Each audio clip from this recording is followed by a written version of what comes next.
ಈ ದಿನ ಎಲ್ಲರಿಗೂ ಒಂದು ವಿಶೇಷ ಸ್ತೋತ್ರ ತಂದಿದ್ದೀನಿ. ಏನು ಅಂತ ಕೇಳ್ತೀರಾ? ಎಸ್, ಶನಿದೋಷ ನಿವಾರಣೆಗೆ ಮತ್ತು ಶಿವದರ್ಶನ ಸ್ತೋತ್ರ. ಸೊ ಇದು ಎರಡಕ್ಕೂ ಆಗುತ್ತೆ. ರುದ್ರದೇವ್ರನ್ನ ದರ್ಶನ ಮಾಡಿ ಈ ಸ್ತೋತ್ರನ ಹೇಳ್ಕೊಬೋದು. ಶನಿದೋಷ ನಿವಾರಣೆ ಕೂಡ ಆಗುತ್ತೆ ಅಂತ ಹೇಳ್ತಾರೆ. ಇದು ನಾನು ಒಂದು ಬುಕ್ಕಲ್ಲಿ ಓದಿದ್ದೆ. So welcome back to Antarmukhi vlogs.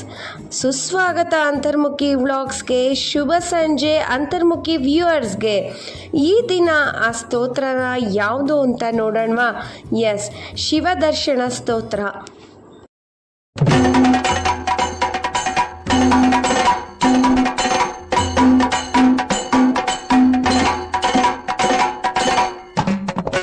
ಆ ಶ್ಲೋಕ ಯಾವುದು? ಶಿವನ್ ದರ್ಶನ ಸ್ತೋತ್ರ, ಶನಿದೋಷ ನಿವಾರಣೆ ಸ್ತೋತ್ರ ಅಂತ ಹೇಳ್ತೀನಿ.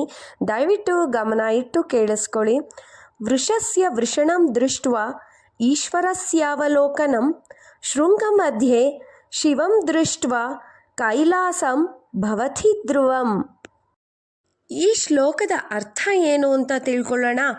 ಎಸ್, ಈ ಶ್ಲೋಕದ ಅರ್ಥ ಏನು ಅಂದರೆ, ಶಿವನನ್ನು ಯಾವಾಗಲೂ ನಂದೀಶ್ವರನ ಕೊಂಬುಗಳ ಮಧ್ಯದಲ್ಲಿ ನೋಡಬೇಕು. ಪ್ರತಿ ತಿಂಗಳ ಮಾಸ ಶಿವರಾತ್ರಿ, ಮಹಾಶಿವರಾತ್ರಿ, ದಕ್ಷಿಣಾಯನ ಪುಣ್ಯಕಾಲದಲ್ಲಿ ನೋಡಿದರೆ ಶಿವ ಸಾಯುಜ್ಯ ಪಡೆಯಬಹುದು ಅಂತ ಈ ಶ್ಲೋಕದ ಅರ್ಥ.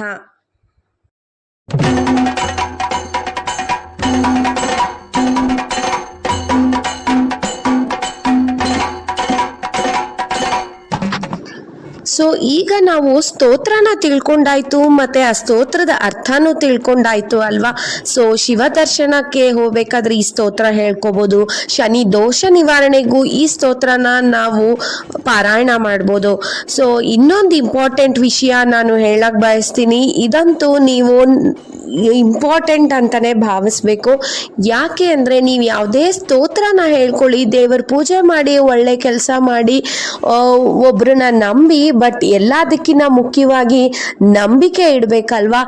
ಎಸ್, ದೇವ್ರನ್ನ ನಂಬಿಕೆ ಇಟ್ಟು ನಾವು ಆ ಕೆಲಸನ ಮಾಡಬೇಕು, ಒಂದು ಶುಭ ಕಾರ್ಯನ ಮಾಡಬೇಕು, ಪೂಜೆ ಪುನಸ್ಕಾರನ ಮಾಡಬೇಕು. ಎಲ್ಲದಕ್ಕಿಂತ ಮುಖ್ಯ ನಂಬಿಕೆ ಜೊತೆಗೆ ಭಯ ಭಕ್ತಿ ಕೂಡ ಇರಬೇಕು ಅಲ್ವಾ?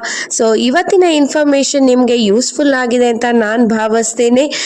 ಮುಂದಿನ ವ್ಲಾಗ್ವರೆಗೂ ಟೇಕ್ ಕೇರ್, ಹ್ಯಾಪಿಯಾಗಿರಿ. ನಿಮಗೆ ಇಷ್ಟಪಡೋರಿಗೆ ಒಳ್ಳೇದಾಗಬೇಕು ಅಂದರೆ ಇದನ್ನು ಶೇರ್ ಮಾಡಿ. ಖಂಡಿತವಾಗಿ ಅವ್ರಿಗೂ ಕೂಡ ಒಳ್ಳೆಯದಾಗುತ್ತೆ. ಶೇರ್ ಮಾಡಿ. ಶನಿದೋಷ ನಿವಾರಣೆಗೆ ಕಂಪ್ಲೀಟ್ ಇನ್ಫಾರ್ಮೇಷನ್ ಬೇಕಾದರೆ ನೆಕ್ಸ್ಟ್ ವ್ಲಾಗ್ನ ಮಿಸ್ ಮಾಡ್ದಿರಾ ನೋಡಿ, ಕಂಪ್ಲೀಟ್ ಡೀಟೇಲ್ಸ್ ಇರುತ್ತೆ. ಸರ್ವೇ ಜನ ಸುಖಿ